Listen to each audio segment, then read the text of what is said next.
Hvis man går og overvejer, om man vil søge ind til politiet, og måske ikke sådan lige føler sig 100% klar til de prøver, man nu skal igennem, så højskolen her i Viborg, den er et fantastisk springbræt til i hvert fald at få prøvet af, om det er det, man vil, og derfor videre til, om man eller så få de nødvendige redskaber til at komme igennem prøverne.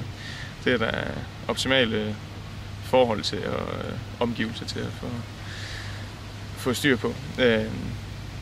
Undervisningen, der er en rigtig god afveksling både igennem det teoretiske og noget praktisk.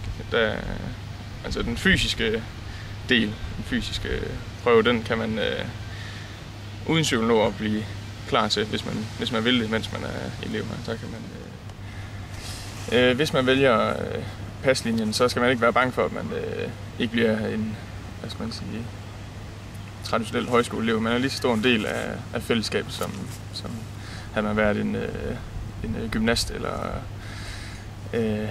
en crosselev her.